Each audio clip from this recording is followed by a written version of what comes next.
고백합시다. 아브라함의 소유로 확정되었더라. 아브라함의 소유로 확정되었더라. 확정됐다. 이제 확정된 거지, 그치? 확정되었더라. 자, 아브라함의 아내 사라가 127세를 살고 결국 죽게 됩니다. 그래서 이제 아브라함의 아내 사라가 죽었다는 얘기는 서서히 이제 아브라함의 시대가 저물어가고 그 아들 이삭의 시대가 온다라는 것을 우리가 생각해 볼 수가 있는데요. 이를 말씀해 주는 구절이 앞장 20절부터 24절에 이 일 후에 어떤 사람이 아브라함에게 알려 이르기를 밀가가 당신의 형제 나홀에게서 자녀를 낳았다 했더라. 뜬금없이 전혀 말하지 않고 있다가 갑자기 아브라함의 동생 나홀에 대한 이야기가 등장을 하죠. 그리고는 어때요? 쭉 얘기하면서 결국 23절에 보면 이 여덟 사람은 아브라함의 형제 나홀의 아내 밀가의 소생이며 부두엘은 리브가를 낳았고 얘기하죠. 이 리브가를 등장시킨 이유는 왜 그래요? 아들 이삭의 아내가 될 사람이기 때문에 이처럼 아브라함 형제 나홀과 그리고 부두엘 그리고 리브가 이 사람을 등장시키게 됩니다. 그런 와중에 이제 아브라함의 아내 사라가 죽음을 맞이하게 되는데요. 어찌 보면 아브라함은 지금 가나안 땅에 들어와 살고 있기는 하지만 원래 가나안 땅에 살고 있었던 헷족속 원주민이겠죠. 원주민들의 입장에서 본다 그러면 이 아브라함은 이방인에 불과하죠. 그러다 보니까 선뜻 자기 사람 즉 자기 아내가 죽었다 할지라도 선뜻 아무 곳에나 매장할 수 없는 그런 모습이 된 겁니다. 그래서 사라가 죽은 후에 아브라함이 들어가서 사라를 위하여 슬퍼하며 애통하다가 불현듯 가만있어 내가 어디다 내 아내를 묻어줄까 이런 생각을 하는 가운데 4절 말씀에 헷족속에게 말하여 이르기를 나는 당신들 중에 뭐예요? 나그네요 거류하는 자입니다 라고 얘기하죠. 그러면서 당신들 중에서 내게 매장할 소유지를 주어서 내가 나의 죽은 자를 내 앞에서 내어다가 장사하게 하시오. 오늘날에도 매장 문제는 어찌 보면 사회 문제화가 되어가고 있죠. 매장지는 줄어들고 있고 죽는 사람은 늘어나다 보니까 이제 어떻게 됩니까? 납골당이라는 것을 만들어서 사람을 화장해서 그야말로 항아리 자그마한 항아리 담아서 전시하는 그런 어떤 모습으로 우리 장례 문화가 많이 변화가 되어가고 있죠. 아직도 시골에 가면 선산이라는 것이 그나마 있는 사람에게는 그 선산에 정말 땅한 병 이렇게 마련해서 자기의 부모나 조상을 묻고 이런 경우가 있는데 뭐 저희 집안도 선산이 종중이라고 그러죠. 종중산이라고 그러죠. 종중산이 있어서 그곳에 지금 저희 조상들을 한 곳에 다 모아놔서 예전처럼 막 이리저리 다니면서 성묘하러 다니지 않아서 참 편리하기는 했는데 어찌하든 사라가 죽어서 사라를 어디에 묻을까 하는 과정 속에서 본인이 불현듯 나그네임을 깨닫고 그곳 원주민인 헷 족속들에게 매장할 매장지를 요구하는 그런 장면이 나옵니다. 자, 그러면서 헷 족속이 아브라함에게 대답하기를 6절에 내 주여 들으소서 당신은 우리 가운데 있는 하나님이 세우신 지도자이니 우리 묘실 중에서 좋은 것을 택하여 당신의 죽은 자를 장사하소서. 우리 중에서 자기 묘실에 당신의 죽은 자 장사함을 금할 자가 없으리다. 참, 이 6절의 말씀을 보면서 생각이 드는 것이 뭡니까? 비록 이방인으로 이 땅에 와 있지만 그 지역에 있는 사람들에게 신망을 인정받고 그야말로 그런 삶을 살았다라고 우리가 생각해 볼 수가 있죠. 우리도 역시 마찬가지입니다. 고향을 떠나서 타향살이하는 경우가 많이 있지 않습니까? 근데 그 타향에 와서 정착하고 살아가기라는 것은 참 쉽지가 않죠. 그런데 아브라함도 역시 그렇습니다. 그러나 아브라함은 어때요? 당신은 우리 가운데 있는 하나님이 세우신 지도자이니 내 주여. 그 정도로 아브라함이 인정을 받았다라는 이야기입니다. 내 주여라는 얘기는 뭐겠습니까? 마치 주님을 대하듯이 주인을 대하듯이 그렇게 아브라함을 높여주는 그런 고백과 더불어서 이 아브라함이 어떻게 보여지고 있어요? 그들 가운데 하나님이 세우신 지도자입니다 라고 인정을 하고 있죠. 야, 이방인으로 들어와 있지만 해적 속들의 눈에 볼 때 마치 그들이 정말 주님을 보는 것처럼, 하나님을 보는 것처럼 아브라함이 보여지게 되었던 것뿐만 아니라 이 아브라함을 하나님께서 세우신 지도자다라는 것이 그들이 인정할 수밖에 없게 되었죠. 그랄랑 아비멜렉을 통하여서 우리는 충분히 그 장면을 목격한 거 아니겠어요? 야, 당신은 하나님이 함께 하시는 사람인 것을 우리가 아는데 이처럼 하나님이 세우신 지도자인 것을 인정받았던 것처럼 저와 여러분의 삶이 세상 속에서 이러할 수 있기를 축복합니다. 자, 바라보기를, 야, 아무개 아빠는, 야, 역시 저분은 예수 믿는 사람이야. 야, 저분은 하나님 함께 하시는 사람이야. 라는 소리를 듣는 것 같은 그런 굉장한 기쁨이 어디 있겠습니까? 세상에 살아가긴 하지만 저 사람이 예수 믿는다며? 알고 봤더니 예수쟁이래. 이런 어떤 부정적인 소리가 아니라 알고 봤더니 왕성교회 장로님이래. 왕성교회 집사래. 할렐루야. 이런 어떤 인정받는 소리를 듣는 것은 가장 먼저는 하나님께는 영광이죠. 하나님께 영광이요. 또한 그 소리를 듣는 본인에게는 정작 기쁨이 될 수 있겠죠.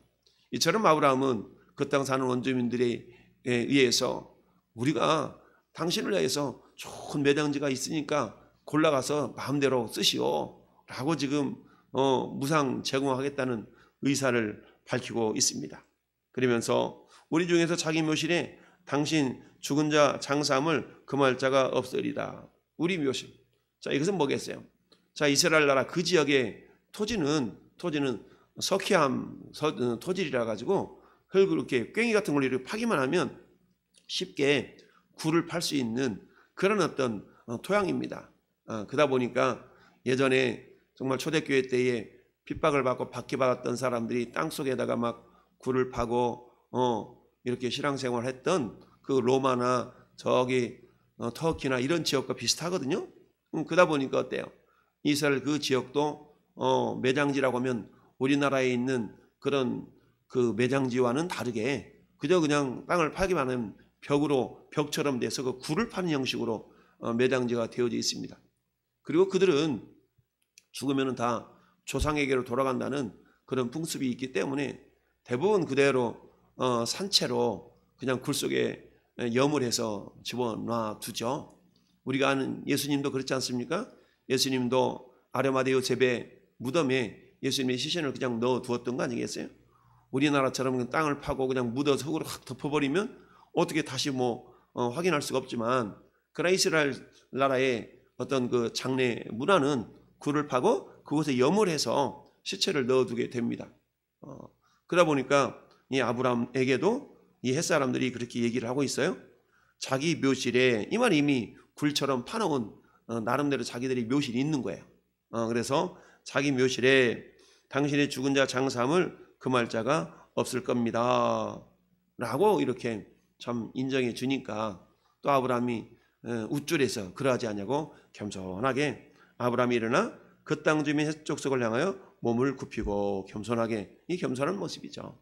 굽히고 그들에게 말하여 이르되 나로 나의 죽은 자를 내 앞에서 내어다가 장사게 하는 일이 당신들의 뜻일진데 내 말을 듣고 나를 위하여 소할의 아들 에브론에게 구하여 그가 그의 밭머리에 있는 그의 막벨라 굴을 내게 주도록 하되 충분한 대가를 받고 그 굴을 내게 주어 당신들 중에서 매정할 소유주가 되게 하기를 원하노라. 그러니까 아브라함이 이렇게 받았던 그런 매장지가 있었던 것이죠. 그런 헷족속 중에 에브론의 아들, 소할의 아들 에브론이 소유하고 있는 그 밭이었던 것입니다. 그래서 그 아들의 밭머리에 있는 그 굴을 나한테 좀 팔아 넘기시오. 충분한 대가를 주겠소 라고 얘기를 합니다. 그랬더니 해적속 중에 앉아있던 에브론이 그 말을 듣고 뭐라고 얘기합니까? 아이고 내 주여 그리 마시고 내 말을 들으소서. 내가 그 밭을 당신에게 드리고 그 굴도 내가 당신에게 드리되 내 동족 앞에서 당신에게 드리오니 당신의 죽은 자를 장사하소서. 아브라함은 대가를 지불하고 그 밭머리에 있는 굴 좀 이렇게 살라고 그랬더니 에브론은 뭐라고 얘기합니까? 굴뿐만 아니라 밭도 그냥 통째로 내가 드리겠소. 이렇게 얘기하죠.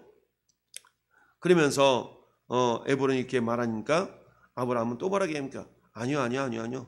내가 그 밭값을 당신한테 줄라니까 당신은 내게서 받으시오. 내가 나의 죽은 자를 거기에 장사하겠소. 그랬더니 또 에브론이 뭐라고 말합니까? 아유, 주여 내 말 들으소서. 이 땅값은 은 400세겔이나 그것이 나와 당신 사이에 무슨 문제가 되리까? 무슨 말이에요? 그만큼 덕망 있는 아브라함에게 이 땅 400세겔 정도는 내가 그냥 줘도 될 만한 그런 땅입니다. 라고 말하고 있죠. 우리가 흔히 그러지 않습니까? 너무나 친한 사이 속에서는 어때요? 굳이 값으로 계산하지 않아도 될 그런 어떤 거래 이런 부분이 충분히 있을 수가 있었던 것이죠. 그런데 아브라함이 에브론의 말에 따라서 해쪽 속들이 듣는 데서 말한 대로 상인이 통용하는 은 400세겔을 그에게 달아서 주게 됩니다. 주었더니 에브론이 어쩔 수 없이 이제 받게 되었죠. 그리고는 어때? 그 밭과 굴과 그 주변에 있는 나무들이 전부 다 아브라함의 소유로 확정이 되었다. 자, 오늘 우리 본문을 통해서 우리는 크게 두 가지를 생각해 보게 됩니다. 첫 번째는 아브라함이 그 해쪽 속에게 굉장한 인정을 받았다는 얘기입니다. 인정을 받았다는 거죠. 우리도 역시 고향을 떠나서 타향살이를 하는 가운데서 정말 인정받고 그 가운데서 그 사람들로 하여금 주여라고 할 정도로 그리고는 어때요? 당신은 과연 하나님이 함께 하시는 사람이군요 라고 하나님이 동행하시는 사람인 것을 우리가 인정받을 수 있는 그런 우리 모두가 될 수 있기를 바랍니다. 마찬가지 내가 직장 생활을 하든 비즈니스를 하든 어떤 곳에 있다 할지라도 우리의 정체성은 하나님의 자녀들이죠. 우리 이 땅에서 세상 나라에서 살아가지만 그럼 우리는 어때요? 우리는 이중국적자라고 그랬죠. 영적인 이중국적자이다. 이 땅에서 살아가지만 그러나 영원한 하늘나라에 소속되어 있는 사람들이기 때문에 세상 사람들이 우리를 바라볼 때 과연 당신은 하나님 나라의 사람이군요 라고 인정을 받을 수만 있다면 이것은 오늘날 저를 바라보는 사람들이 아유 목사님이시군요, 아유 장로님이시군요, 아유 집사님이셨네요 라고 인정하는 그런 어떤 호칭이 우리 가운데 나타날 수 있다면 하나님께는 영광이요 우리에게는 큰 은혜가 될 수가 있더라 라는 것을 첫 번째 생각해 볼 수가 있고요. 두 번째는 오늘 말씀의 제목처럼 아브라함의 소유로 확정되었다. 여러분 사람의 마음이라는 것이 항상 변하게 되어져 있어요. 지금은 이 아브라함의 세력이 크기 때문에 그야말로 아브라함에게 그저 이 땅을 거저 주어도 괜찮겠지만 만약에 에브론이 죽어서 그 자녀들이 그 대를 이어서 자기 아버지 소유물을 이렇게 관리할 때 사람의 마음이라는 것이 욕심이 한이었기 때문에 불현듯 그런 생각 들지 않겠어요? 저거 우리 아버지가 줬는데 근데 그 공짜로 줬으니까 내놓으시오 라고 한다 그러면 그때 가가지고 값을 지불하니만이 라고 하는데 그때 가서 나 필요 없어, 난 돈 필요 없고 저 땅이 필요해요 이렇게 한다 그러면 어떻게 되겠어요? 우리 오늘날로 말하면 이장을 해야 되는 그런 상황이 발생할 수도 있겠죠. 이런 것처럼 아브라함은 그런 미래까지를 생각을 해서 어때요? 자기가 대가를 지불하는 충분한 대가를 받고 그 굴을 나한테 주시오 라고 대가를 지불하지 않으면 내 것이 될 수가 없다는 얘기입니다. 이것은 뭘 얘기하냐면 여러분 우리가 영원히 들어가야 될 나라 이처럼 살아가 묻혀야 될 곳이 이제 영원히 어찌 보면 그들 생각에는 있어야 될 그 매장지이기 때문에 대가를 지불하고 그 매장지를 산 것처럼 전에 여러분이 들어가야 될 영원한 하나님의 나라는 우리 편에 볼 때는 그저 공짜인 것 같지만 그러나 하나님은 예수 그리스도를 이 땅에 보내주셔서 예수님의 목숨을 지불하시고 저 영원한 하늘나라를 우리에게 우리의 소유지로 어찌 보면 허락해 주셨다라는 얘기입니다. 우리가 흔히 세상에 있는 모든 것들이 결국 뭡니까? 공짜는 없다라는 이야기가 있죠. 결국 나의 것으로 확정이 되어지기 위해서는 뭔가 대가가 지불되지 않으면 내 것으로 확정될 수가 없다라는 얘기입니다. 심지어 하늘나라까지라도 마귀는 어때요? 마귀는 참소하는 자이기 때문에 아니 어떻게 저자가 그저 하늘나라에 들어갈 수가 있어? 라고 참소할 때에 우리는 어떻게 얘기할 수 있습니까? 나는 거저 들어가는 것이 아니라 저 주님의 보혈을 의지하여서 주님이 이미 대가를 지불했다. 예수님이 이미 나를 위해 대가를 지불했기 때문에 나는 저 하늘나라가 나의 소유지로 확정이 되어졌다라고 우리가 말할 수가 있다는 얘기죠. 그래서 오늘 두 가지를 생각해 봅니다. 세상 속에서 우리가 인정받는 신앙인으로 우리가 살아갈 수 있기를 원하며, 두 번째는 우리가 대가 지불 없이는 우리의 소유로 확정될 수가 없다는 것. 이것을 통해서 뭡니까? 우리는 과연 그렇다면 이미 예수님이 우리를 위해서 대가를 지불하셨지만 나는 어때? 영적인 생명을 위하여서 얼마만큼 대가를 지불하는 삶을 살고 있는가라는 것을 생각해 볼 수 있어야 됩니다. 이것은 하나님께서 노아를 통해서 창세기 8장에 노아 홍수 위에 하나님께서 우리의 삶의 법칙을 우리 하나님이 말씀해 주고 있는데, 그 가운데 가장 먼저 나오는 것이 심고 거둠의 법칙이라고 그랬죠. 심고 거둠의 법칙. 심은 대로 거두리라. 갈라디아서 6장에도 말씀하고 있습니다. 따라서 우리는 이미 우리가 저 영원한 하늘나라가 우리에게로 주님 우리의 소유로 확정이 되어졌지만, 그러나 그렇다고 해서 그것을 우리가 마냥 공짜로 여기는 인생이 아니라 그 주님의 은혜를 기억하면서 내가 어떻게 그 은혜에 보답할 거라고 하면서 우리 역시 대가를 지불하려고 하는 그런 마음가짐을 가지고 살아가야 된다라는 얘기입니다. 3월 한 달 동안도 우리가 세상 속에서 빛과 소금으로 살아가는 것뿐만 아니라 우리 주님, 나에게 저 영원한 하나님의 나라를 그야말로 주님 당신의 목숨을 지불하시고 우리에게 확정해 주셨는데, 이제는 내가 그 은혜를 이 땅에서 보답하는 모습으로 살아갈 수 있기를 원합니다 라고 3월 한 달 동안도 그 생명의 은혜에 보답하는 모습으로 살아가는 우리 모든 왕성의 성도들이 될 수 있기를 예수님의 이름으로 축원을 드립니다. 아멘.